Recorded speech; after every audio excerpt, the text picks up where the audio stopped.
vous aurez de la facilité, je vous rassure, à comprendre la Ouais, PE non, C++. je comprends. Donc, par rapport au programme, ce que j'ai prévu qu'on fasse ce soir, c'est aborder les références et les pointeurs. Ouais. Super. Ouais. Parce que bon, vous allez le voir d'ici la fin de la séance, que ce sont des concepts vraiment assez similaires. Oui, c'est ça. En fait, c'est juste que j'ai lu un peu les pointeurs et les références, mais mon problème, c'est comment utiliser les pointeurs et les références dans une fonction, tu vois. C'est surtout les fonctions le problème, tu vois. Comment créer une fonction avec des pointeurs et des références? Je vais commencer avec les références. Oui, pas de souci. Donc, vous savez, bon, on va commencer. Donc, vous savez que lorsqu'on crée une variable, l'ordinateur nous alloue une case mémoire. Oui. Donc, normalement, la case mémoire est étiquetée par le nom de la variable. La case mémoire est étiquetée par le nom de la variable. Oui. En fait, cette case mémoire-là, le nom de la variable lui est associé. Comprenez? Ouais. Voilà. Donc, une fois que le nom lui est associé, lorsque vous voulez accéder à la variable dans votre code, vous avez juste à utiliser le nom à la valeur de la case mémoire dans votre code, vous avez juste à utiliser le nom de la variable. C'est bon? Si vous êtes intéressé par plus d'apprentissage, veuillez cliquer sur le lien en description de cette vidéo pour vous inscrire à la prochaine session de notre formation en économétrie et techniques quantitatives. Ok. Donc, le concept des références... Ok, je viens de te l'envoyer. Ok, il n'y a pas de problème. Le concept des références, c'est à peu près le même principe. D'abord, une référence, c'est juste une variable, comme toutes les autres. Bon, C++, c'est le rang type, mais ce qui va différer, c'est la valeur. Parce que la référence va être référée à une autre variable qui a été créée préalablement. Donc, si tu as bien compris, alors la variable et les références, du moins, sont juste un autre moyen de pouvoir accéder à une case mémoire. Tu comprends? Si tu as une variable A et que tu as une variable B, la variable A a 2 pour valeur de sa case mémoire. Lorsque la variable B fait référence à la variable A, lorsque tu vas utiliser B dans ton programme, tu auras également la valeur 2. Après ça, la seconde chose qu'on va aborder, c'est surtout le principe, la syntaxe, comme tu l'as dit. Parce que la syntaxe dérange beaucoup. Tu comprends? Oui, c'est ça qui me dérange. On va vite passer. Ce que tu dois comprendre au niveau des références, d'abord, c'est que les références ne peuvent être initialisées qu'une seule fois. Donc, quand tu crées ta référence à un instant T dans ton programme, tu ne peux plus la recréer. Tu comprends?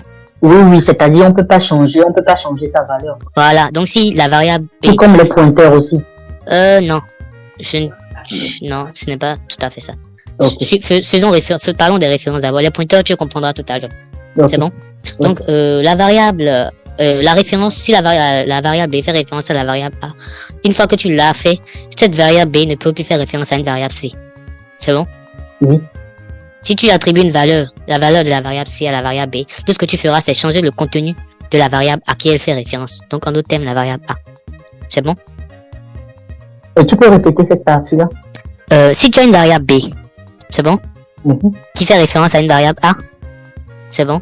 Oui. Si dans ton code, tu écris par exemple B égale à B fait référence à une variable C, tu me suis? Si j'ai une variable B qui fait référence à une variable A.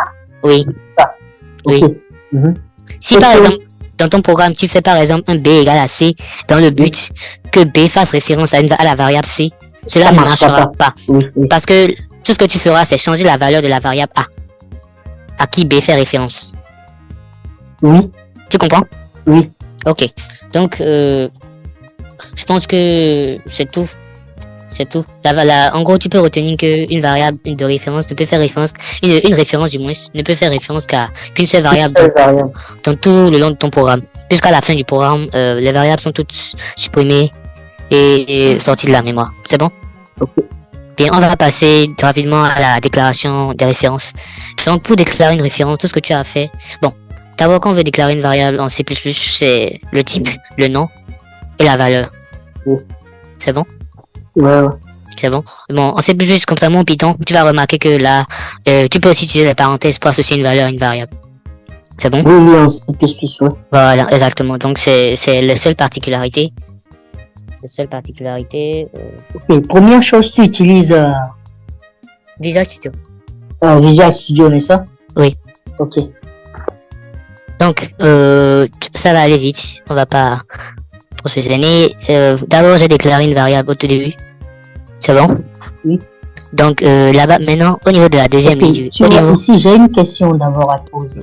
Oui. Ce que je sais, c'est que pour commencer toute syntaxe dans C++, Oui. Ce que je sais, c'est que première chose, on met include IOStream. Après, on met include IOStream. Oh oui, C'est la sur la ligne bibliothèque. 1. Voilà, Oui. la bibliothèque, ok. Après, la deuxième chose, on met using namespace std. Ça, c'est la bibliothèque standard, n'est-ce pas? Oui, la include namespace, oui. IOStream. Ok, include IOStream, c'est la bibliothèque input output stream. Ouais, parfaitement. Et après, on met le int name. Oui.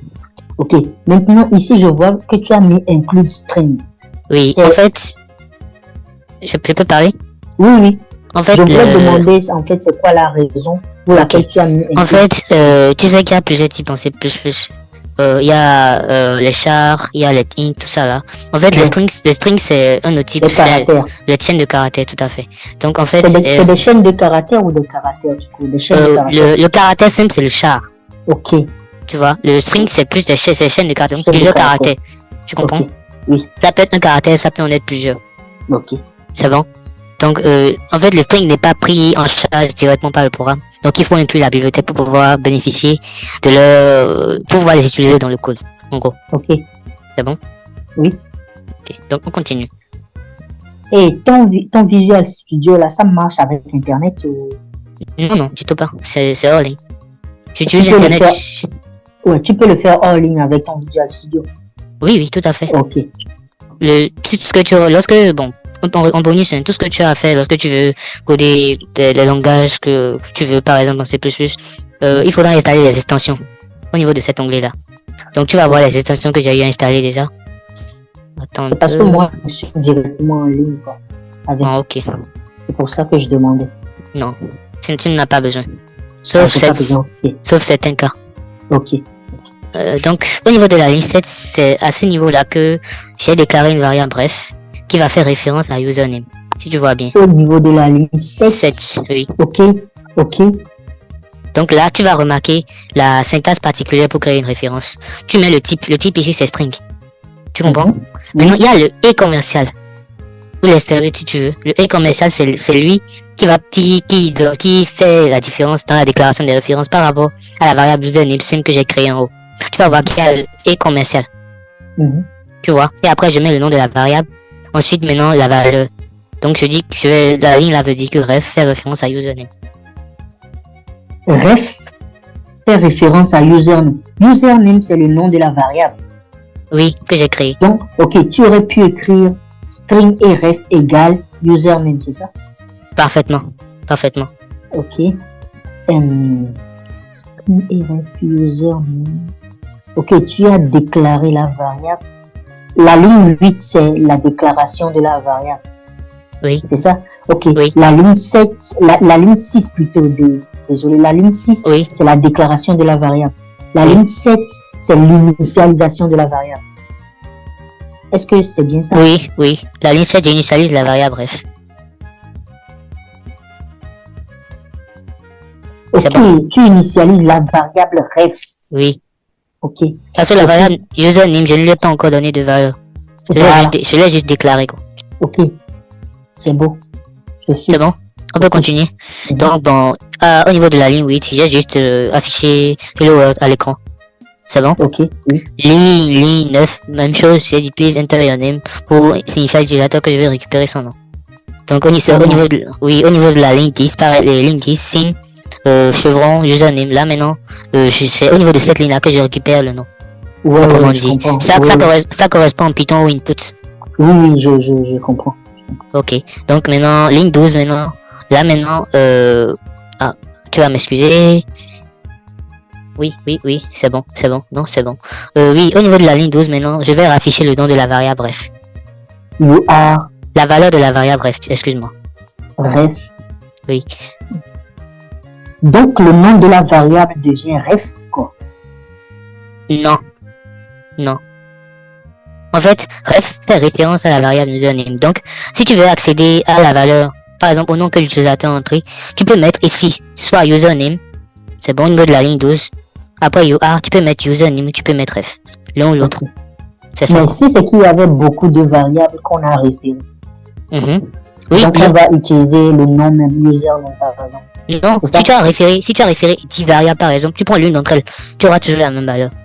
Oui, mais c'est-à-dire, si on a référé 10 variables, par exemple, on ne va plus utiliser ref comme le nom de la variable. Non, tu prendras juste le nom d'une variable. Tu peux prendre ref, tu peux prendre username, tu peux prendre l'une des 8 autres variables que tu as utilisées pour faire référence à username.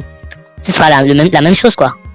Oui, mais c'est ce que je veux dire, hein, c'est que par exemple, supposons qu'on a mis encore string.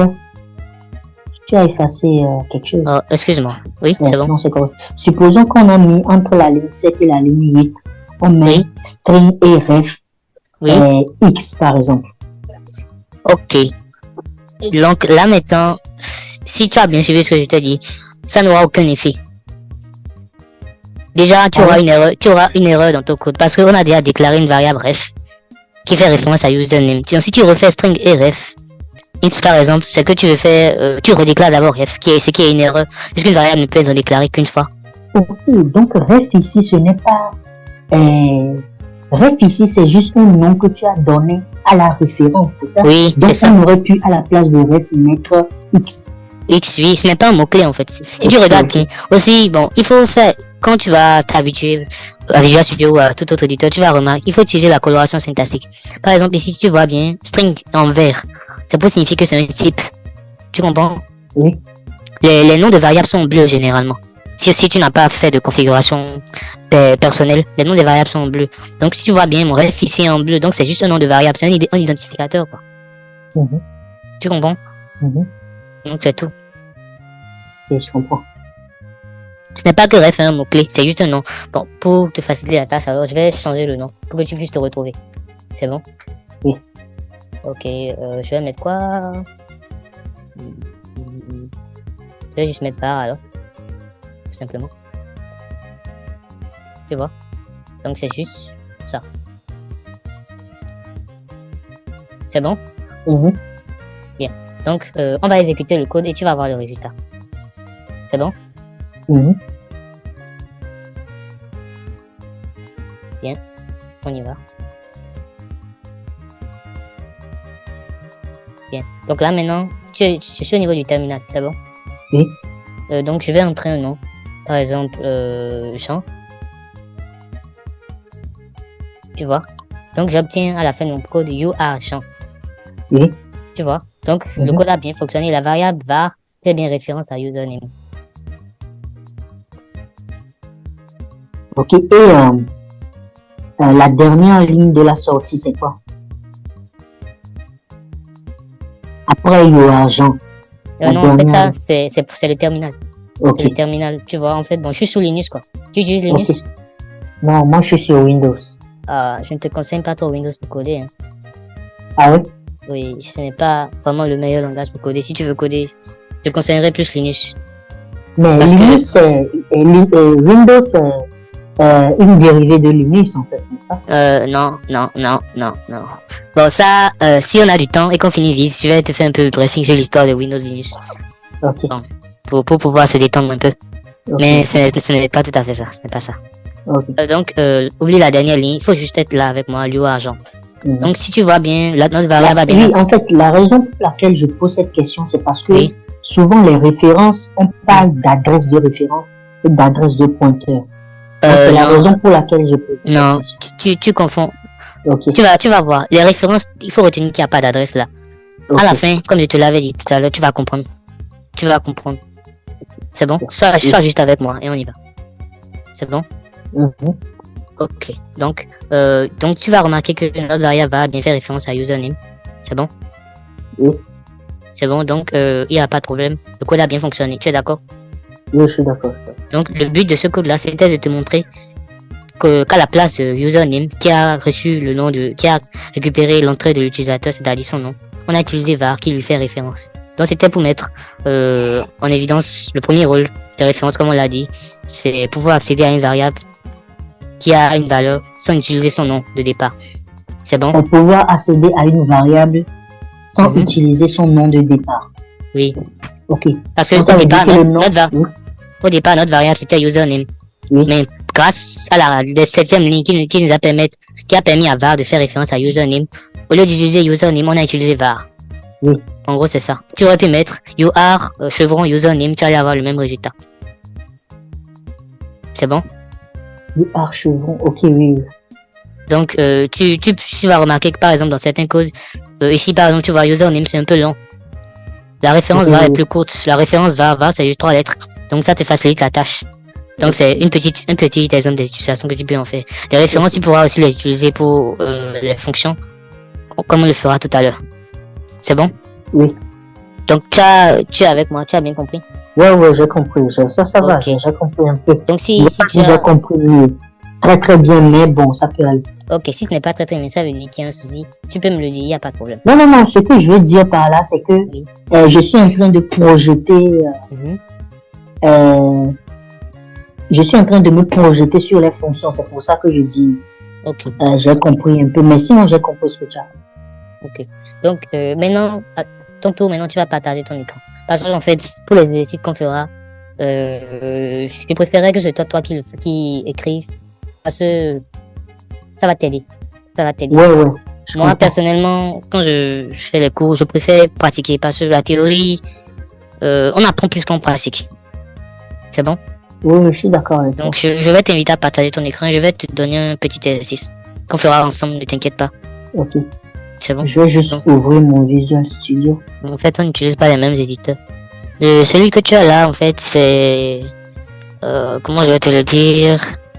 Bon, allons-y. J'aurai le temps de te le... Celui que moi j'utilise, en fait, c'est Visual Studio Code. Le tien, c'est Visual Studio 2022. J'ai eu à l'utiliser aussi, mais lui, en fait, Donc c'est pas la même. c'est pas le même éditeur, en fait. Ok, donc ça. Oui, explique-moi, je t'écoute. Lui, il est plus utilisé généralement par ceux qui veulent développer des applis sous Windows. Par exemple, tu vas voir, il me semble que là, maintenant, tu utilises plus C#, hein. Mais bon, laisse, oublie. On aura le temps de parler de ça. 2 secondes, je vais juste vérifier. Oui, il faut ouvrir un dossier. Voilà, mais c'est juste que je voulais.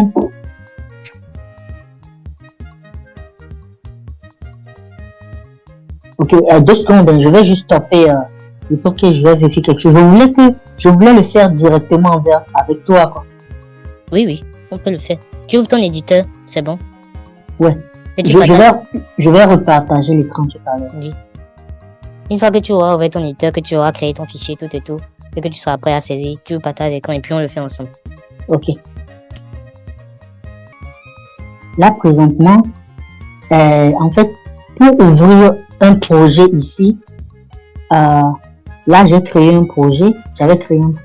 Si je veux créer un projet ici, je clique ici, n'est-ce pas? Là, je n'utilise pas vraiment cet éditeur-là. Ok, donc c'est pas la même chose donc les Non. Visual Studio sont tous différents. Oui, en fait, tu vas regarder par exemple au niveau de ton écran, là où ta souris est actuellement. Tu vas Oui. voir application de bureau Windows, projet vide. Tu peux prendre par exemple projet vide, démarrer de 0 à C++. Les autres, prends application console. Non, fais retour.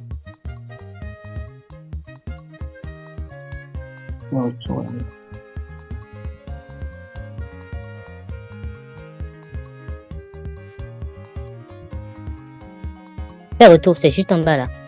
Juste en bas. Voilà. Tu peux prendre application console. Application console. Oui. C++ Windows console, oui.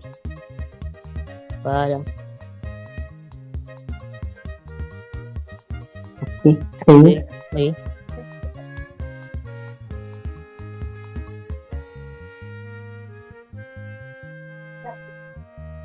Voilà. Tu vois, il t'a créé le code minimal. Avec Non, en Ustream, fait, ça c'est. Ok, je vois. avec Ustream et Failwatch. Ok. Donc bon. Tu vas voir, il y a beaucoup d'onglets là. En fait, c'est comme je disais, c'est un éditeur qui est plus utilisé pour ceux qui veulent créer des applications bureau. Tu comprends? À quand tu dis application bureau, là, c'est. Les applications desktop, donc les applis qu'on utilise sur Windows. Par exemple, tu connais VLC. Oui, VLC. Par exemple, ça, c'est une application desktop. Ok. Tu comprends? Donc c'est plus sur ça qu'on utilise. Pour ceux qui veulent apprendre à programmer et tout ça là, bon, si tu fais du C++, tu peux prendre CodeBlocks, tu peux prendre Visual Studio, il y a Dev C++ par exemple. Il y en a plein, il y en a plein. Il y a Sublime Test. Il y en a vraiment plein. Il y en a vraiment plein. C'est à ton libre choix, mais moi je te conseille de prendre Visual Studio parce que c'est vraiment l'un des meilleurs. Oui, c'est ça aussi, tu vois. C'est ce que moi, vu que moi je ne suis pas un connaisseur du domaine, quand on dit Visual Studio, moi j'ai pris ça comme c'est la même chose. Alors en fait, l'autre c'est Visual Studio Code. Lui, c'est Visual Studio tout simplement. Donc Visual Studio Code, je le télécharge où? On le fera ensemble. Ok. Donc si je comprends bien, le Visual Studio dont tu me dis de télécharger là, oui. Lui, il est utilisé plus pour quoi en fait? Pour tout, pour le développement. Pour plein de choses, Celui que tu as là, ce n'est pas qu'il est mauvais. Mais bon, moi je te conseillerais pour le début d'abord de prendre Visual Studio Code. Et après maintenant, lorsque tu sauras un peu, parce que là maintenant tu es plus dans la généralité, tu veux comprendre les concepts, tu vois. Oui. Donc là maintenant, quand tu auras fini, que tu seras prêt, par exemple, que tu voudras développer de vraies applis, là maintenant tu pourras peut-être t'orienter. Je te dis pas de le désinstaller, hein, c'est très bon de l'avoir. De temps en temps, si tu veux, même tu pourras venir travailler dedans. Mais moi je te conseille d'abord de commencer par Visual Studio Code. C'est tout. Ok. Parce que la manière quand j'ai vu ce que tu as fait, l'exercice que qu'on a fait tantôt là. Oui. Quand j'ai vu la manière dont la syntaxe est écrite, c'est presque la même avec ce Visual Studio. Oui, exactement. En fait, c'est les mêmes maisons, c'est Microsoft qui les a fait tous les deux. Voilà. Donc tu vas voir que c'est normal que tu remarques que les syntaxes sont les mêmes. Vas-y, tu voulais dire quelque chose. Oui, maintenant, c'est quoi la différence essentielle au niveau syntaxique? Bon, ça, je ne saurais te le dire parce que pour pouvoir te dire ça, il faudrait que je puisse savoir utiliser les deux. Moi, je suis vraiment essentiellement sur Visual Studio Code. Ok. Visual Studio, je voulais l'installer parce que j'avais des projets en temps, mais mon ordinateur ne le supportait pas. Okay. Bon, actuellement, peut-être, je vais essayer de le faire, mais je n'utilise plus Windows. Okay. Donc, Visual Studio Code, c'est sur Windows? Non, pas forcément. Visual Studio Code, c'est sur Windows, sous Linux. Ok, le mien c'est Visual Studio tout court, c'est ça? Oui, ça peut aussi être sur Windows, sous Linux, mais ça m'étonnerait un peu. Je vais vérifier. La prochaine séance, je vais te revenir là-dessus. Ok. Bon, c'est correct. Je pourrais effacer tout ce qui est écrit en vert là, n'est-ce pas? Oui, tu peux.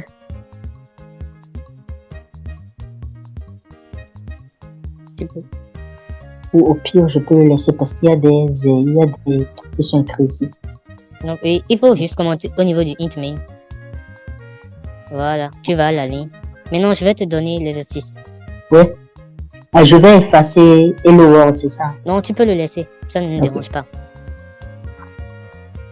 Donc là maintenant, le travail, c'est juste d'écrire une fonction qui va permettre d'échanger. Tu peux rapprocher un peu ton micro. Oui, c'est bon, tu me reçois? Oui, je te reçois. Donc, on va écrire ensemble une fonction qui permet d'échanger les valeurs de deux variables. Ok. C'est tout. Ok. Mais là, il n'y a pas référence. Hein? Oui, tu vas voir tout de suite. Ok.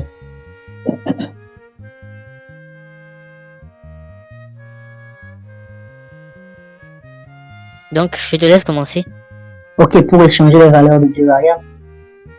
Okay. Première chose, je vais initier et je vais déclarer les variables. Non, pas encore.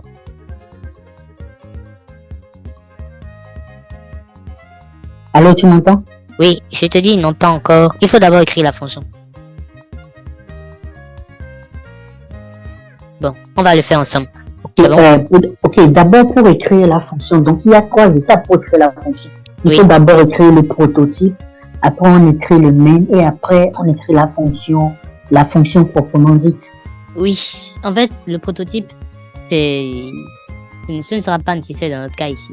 Parce que nous, on va écrire la fonction au début du bloc. Le prototype, en fait, c'est une méthode pour déclarer la fonction. Tu comprends? Par exemple, si tu veux utiliser une fonction que tu auras, par exemple, là, écrit dans ton code, tu comprends que tu n'as pas envie de mettre au début du code, tu utilises le prototype. Oui. Donc, le prototype permettra à ton compilateur de savoir, en fait, ce qu'est la fonction. Pas de connaître le contenu du bloc de la fonction, mais de savoir, en fait, ce que la fonction prend en entrée, de savoir ce qu'elle va sortir. Quel type de variable elle va sortir, en gros, c'est ça. Ok. C'est bon? Oui. Donc, on va écrire la fonction directement en haut. Oui. Donc, on le fait ensemble. Oui, en fait, là, comme c'est une fonction, ben, vu qu'on n'a pas encore parlé de ça, je trouve que Ok. En c'est... fait, je pensais que tu savais déjà le faire. Déclarer Oui, la je fonction. oui, je sais déclarer la fonction, mais j'ai un peu oublié. Ok, donc on va le faire ensemble. Donc d'abord, quand tu veux déclarer une fonction, il faudra d'abord savoir ce que la fonction va retourner. Tu comprends? Oui. Donc la fonction ici ne va rien retourner. On est d'accord, puisqu'elle veut juste échanger les valeurs de deux variables. Ben, si elle échange les valeurs de deux variables, Oui. elle retourne les variables. Non, bon, si tu veux, mais ça n'aura pas vraiment de sens. Parce que tu échanges les valeurs de deux variables. Je ne vois pas trop en quoi ce serait nécessaire. Puisque il te suffira d'appeler les deux variables par exemple, d'écrire une ligne de code pour ressortir les deux variables et tu verras que les variables ont changé. Donc dans notre cas, les variables, la fonction n'a pas nécessairement besoin de faire ressortir les variables. Si tu veux, tu peux le faire. Il n'y a pas de problème. Mais je ne pense pas que ce soit nécessaire ici. C'est bon? Oui. Voilà, parfait. Tu as mis void, échange, c'est bien. Bon, C'est bon. échange, c'est le nom de la variable. Oui, parfaitement. Maintenant, je vais mettre int. Voilà. Là maintenant, on va le faire ensemble. Là maintenant, tu peux créer une référence.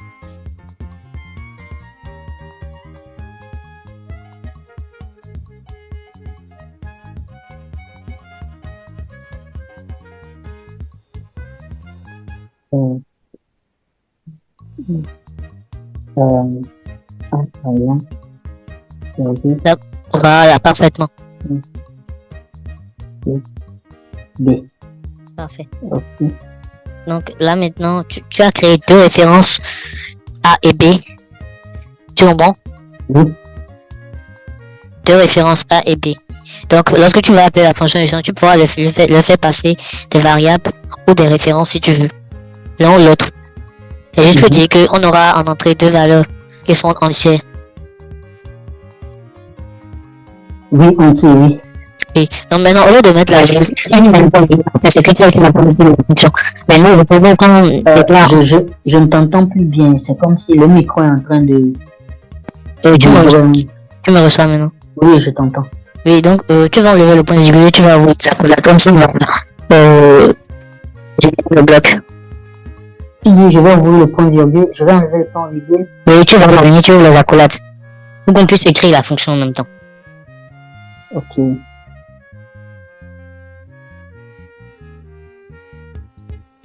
Voilà. Bien. Donc maintenant, il te restera à échanger les valeurs de A et B. Okay. Bon, je sais que pour changer les valeurs de A et B, d'abord, on prend une variable fictive. En fait, je vais juste écrire en brouillon. On fait Oui. A. Non, voilà. non. Ce que tu fais là, ce n'est pas trop bon sémantiquement. Parce qu'en fait, puisque tu as ouvert les accolades, le code de la fonction doit rester à l'intérieur des accolades. Tu comprends? Donc tu dois venir à l'intérieur. Fais une tabulation une fois. Tabule une fois. Deux fois. Voilà, non, une fois encore. Là maintenant tu es à l'intérieur du bloc. Ah ouais, là. Ah, donc de ce côté, je n'étais pas à l'intérieur? Non, tu n'étais pas à l'intérieur. Ah ouais. Bon. Je prends une variable fictive aussi. Je vais oublier les int d'abord. Je vais juste écrire un brouillon là. Juste de manière mathématique. De manière mathématique, mais pour échanger les variables sur ordinateur, on met A égale C.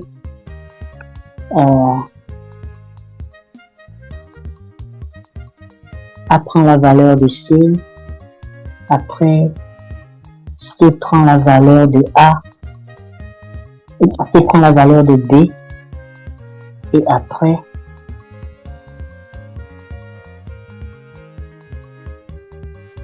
B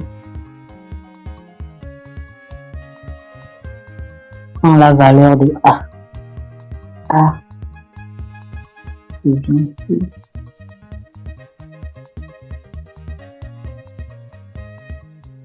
B.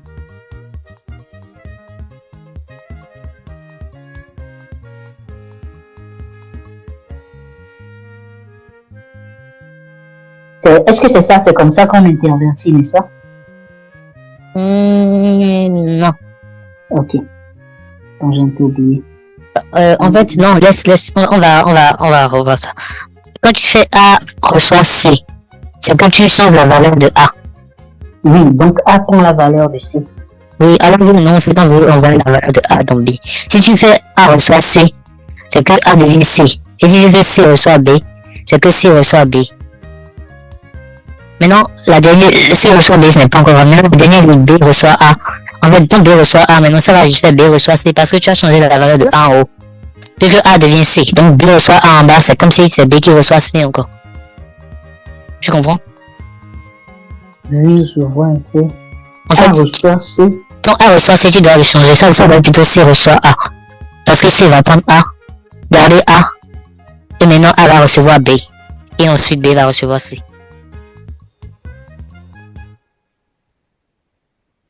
C reçoit A, donc C prend la valeur de A, n'est-ce pas? Oui. Voilà. Voilà. Et C prend la maintenant, valeur de A, oui. Maintenant, A prend la valeur de B. Oui. Et enfin, B prend la valeur de C. La valeur de B. Oui. Et enfin, B prend la valeur de C. Parfait. Donc, si on le met ensemble, C reçoit A. En fait, c'est pour pouvoir stocker la valeur de A. Puisqu'on dans la deuxième ligne, A reçu B. Donc, si A reçoit B, la valeur de A change. Donc, si tu ne stockes pas la valeur de C. Donc ici, C reçoit la valeur de A. Oui. Après, A reçoit la valeur de B. Oui. Et B reçoit la valeur de C. C'est correct. Oui. Oui. Donc ici, il faut déclarer la valeur de C. Oui, parfait. Donc, je mets int C. Mais int, donc C doit être aussi une référence. Non, pas forcément. Ok, pas forcément, ok.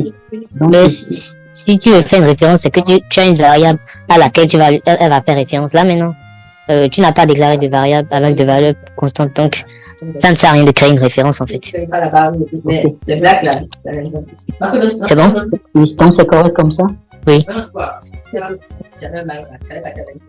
Parfait. C'est bon? Oui. Mais ça, c'est la déclaration de la variable. Maintenant, il reste le main. Il reste le main. Tu mets quoi dans le main? Il y a, en fait, ce que je comprends de la création d'une fonction, il y a le corps de la fonction, il y a le prototype, le corps de la fonction, et le main. Le main, c'est comme un test, c'est ça, hein? Oui, c'est ce que tu fais écrire à l'intérieur, c'est ça qui représente ton main dans ce cas-là.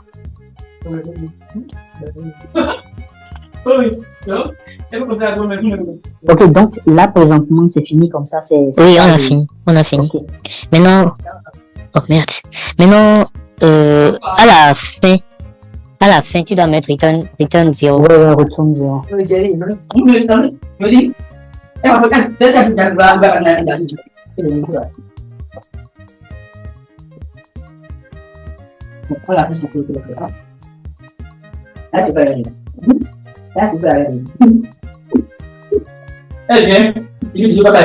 Voilà, ça, c'est une fonction. Donc, ça, non.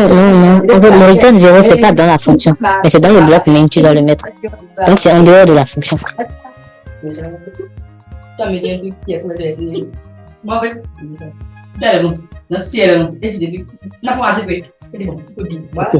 que je voulais dire par la création de fonction, c'est quoi?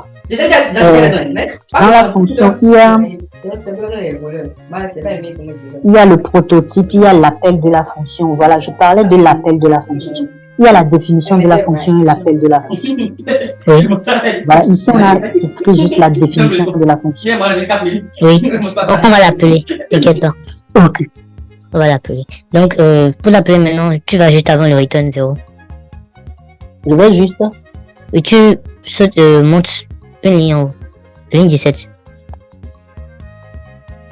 Oui, voilà. Donc maintenant, tu veux faire échange. Non, d'abord, tu vas déclarer les variables. Je mets l'accolade d'abord. Non. Tu vas appeler la fonction. Oui. Donc, tu as déjà fait le travail. Maintenant, il te faudra juste l'espérer et tester.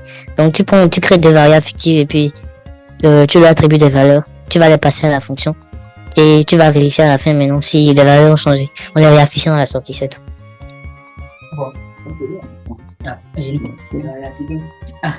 À ton avis. Voilà. Y, par exemple. Oh, shit. C'est bon? Oui. Ouais.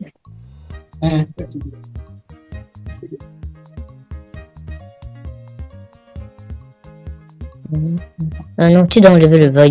On va t'accueillir là-bas. On va t'accueillir là-bas. Oui, voilà. Maintenant, Voilà. Maintenant, ici, comment je remplace juste A par XY. voilà. Exactement.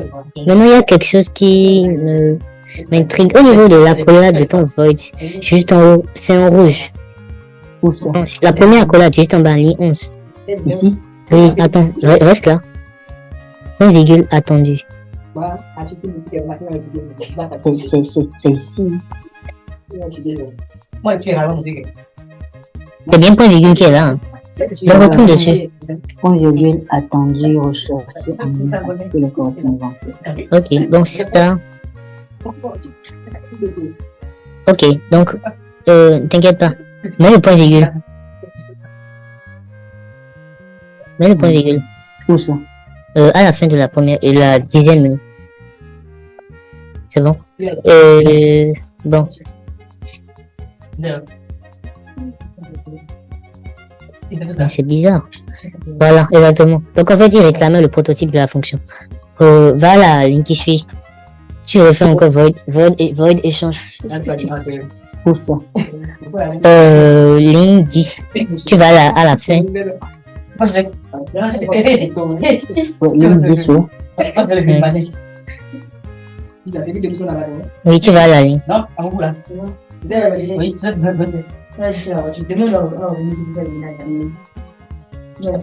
Déjà,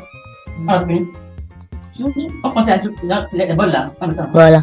Donc là, maintenant, tu vas refaire void échange. Imagine, c'est la nuit, imagine, ok, mais là, il y a la lumière. Tu vas sortir, un bol. Et puis, que ça travaille maintenant, c'est la nuit. Mais je crois que la manière dont je comprends le truc, je crois qu'il y a deux manières de créer une fonction. Moi, je pense que. Tu me suis? Oui, vas-y. Oui, il y a deux manières de créer une fonction. Il y a. Attends, je vais te montrer ce que j'ai. J'ai un petit. Non, il n'y a pas d'erreur en fait. Parce que le prototype n'est pas forcément nécessaire. Oui, c'est ce que je veux dire. C'est pour ça que je disais tantôt qu'il y a deux manières de l'écrire. On peut l'écrire sans prototype et on peut l'écrire avec prototype. Le prototype, en fait, c'est pour le déclarer. En fait, c'est le voyant rouge qui est arrivé, qui a attiré mon attention, c'est tout. Bon, peut-être qu'on peut. Tu es en train de l'écrire sans prototype. Et pour l'écrire sans prototype, on peut commencer avec la définition et après on fait l'appel de la fonction. Oui. Wow. Il y a du bruit chez toi.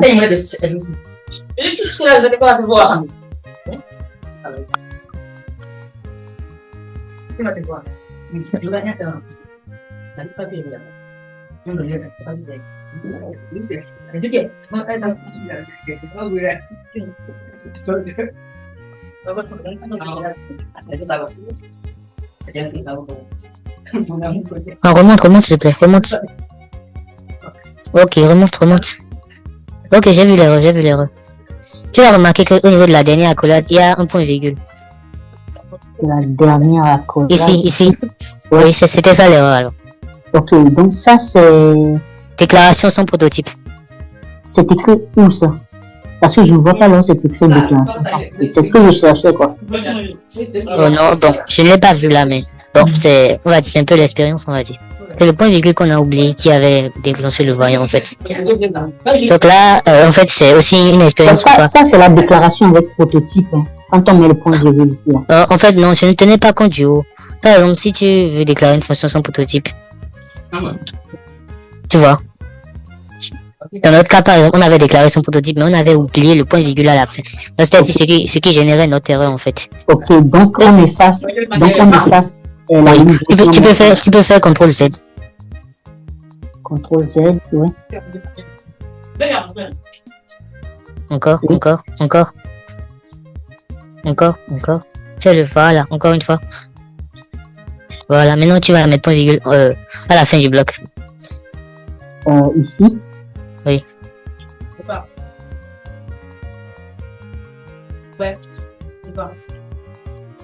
Merci. Ok. J'ai appelé Snap. Il faut retenir dans ton éditeur, s'il te plaît. Ouais. Voilà, donc tu vois avec moi que c'est parfait, il n'y a pas de problème. Mais ça, c'est la déclaration sans prototype. Oui. Si c'était toi, si c'était comme le tel, toi, il y a un voyage, tu vas aller avec madame. Maintenant, on n'a pas mis le C out. Hein. Moi, je dis voilà, C'est est-ce que peut-être ça c'est juste le mien ou bien que je n'ai pas vu. Bon, oui, si tu tiens. Et ça sera A, B, c'est ça? Oui. Non, oui, ouais. Non, c'est pas ça. Ouais, tu peux mettre les deux ensemble.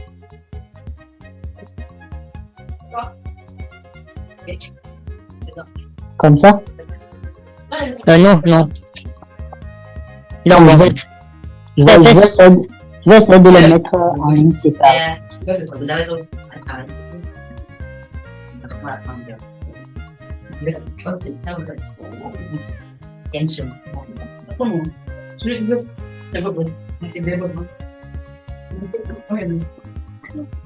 Ok, c'est correct comme ça?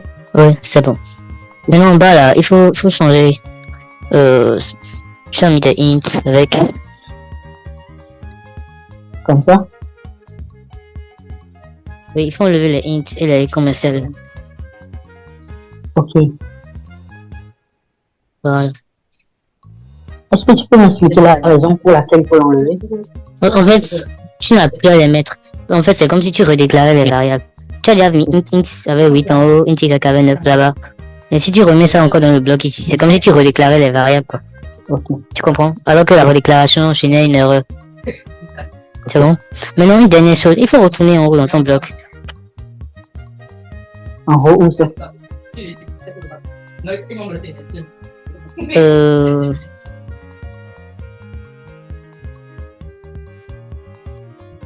Ok. Non, c'est bon, t'inquiète pas. Ok, maintenant pour exécuter là. Oui.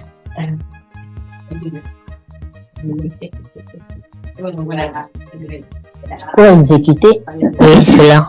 je peux utiliser ça ou ça, c'est ça? Oui, ça, c'est ça. utilise les débugger, oui. Oui. Vu des erreurs de build que sont proposées continue. Impossible de démarrer le programme. Ok, bon. Si tu es habitué à le faire, tu vas. Non.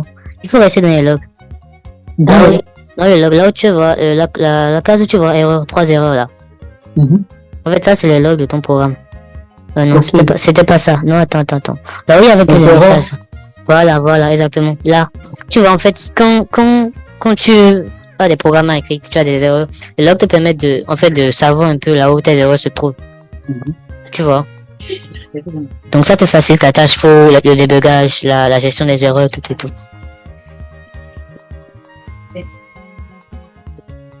Ok. Non.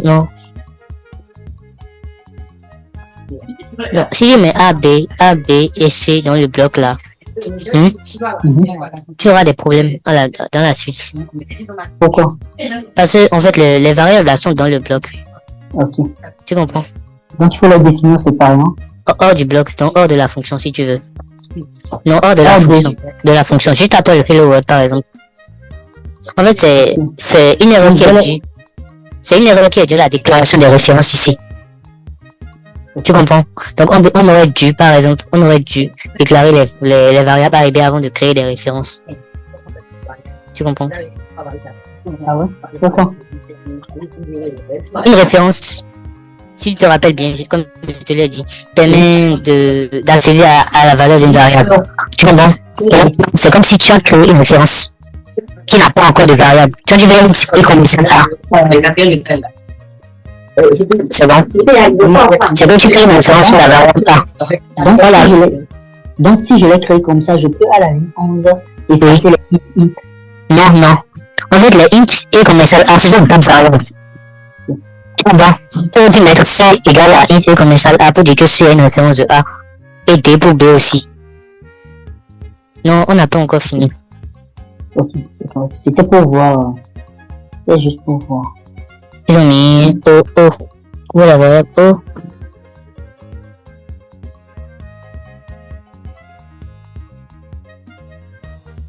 C'est au niveau de C, ici. On return, en fait, tu as mis return O au lieu de 0. Voilà. Donc tu peux lancer.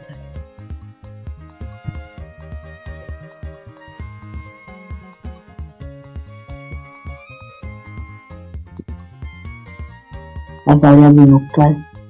B. A, B. Il faut initialiser les variables. Donc il faut leur mettre des valeurs quoi.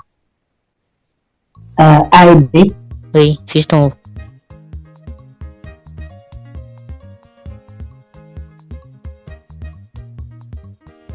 Genre, je crée juste des variables fictives comme ça, c'est ça? Bon, tu ne les crées pas puisque tu les avais dit. Il faut mettre point virgule à la fin de A égale 1. Ouais. Et non B égale 1. 2 par exemple. Oui. Et c'est bon. Il faut sauvegarder ton code. Puis fais CTRL S. Il faut avoir la petite façon. Tu peux Il faut l'enregistrer, c'est ça? Oui. Bon. Ici, ça va sortir quelque chose. Ouais, les symboles extrêmement résolus, void. Oui, tu vas voir, symbole extrême au niveau de Void.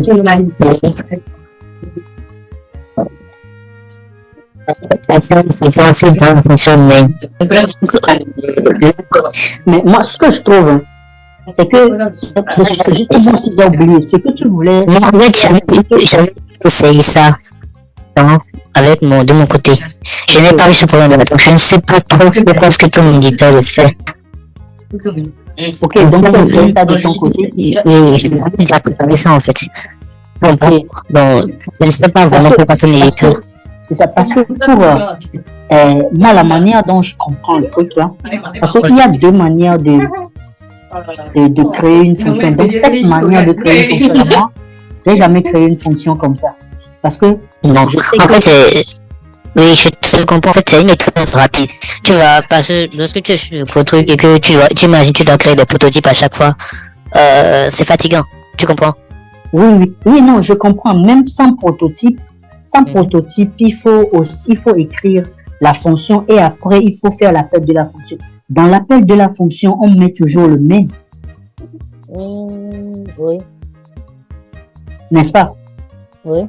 On met le main et on fait des accolades explicites. C'est juste que je ne l'avais pas noté. J'avais lu le cours, mais je ne l'avais pas noté. C'est pour ça que moi aussi, j'oublie la deuxième manière de créer la fonction. Si c'est que, parce que moi, j'ai négligé ça. Si c'est que je me rappelais, j'allais aussi faire ça. C'est pour ça que je me dis, c'est pas si grave que ça. Ok. Donc bon, ce que je vais proposer, d'abord, je te rassure, ce n'est pas... Je pourrais chercher après, quoi. Non, t'inquiète pas. Tu vas m'envoyer ton mail. C'est quoi ça? Le mail? Ton mail. Oui, je t'ai envoyé un mail. Tu as vu? Est-ce que tu l'as? Ok. Non, je n'ai pas encore eu le temps d'aller le voir. Si on se fait, aller le voir. Et je vois que tu peux t'envoyer des liens vers le document, tout et tout. Si vous êtes intéressé par plus d'apprentissage, veuillez cliquer sur le lien en description de cette vidéo pour vous inscrire à la prochaine session de notre formation en économétrie et technique quantitative.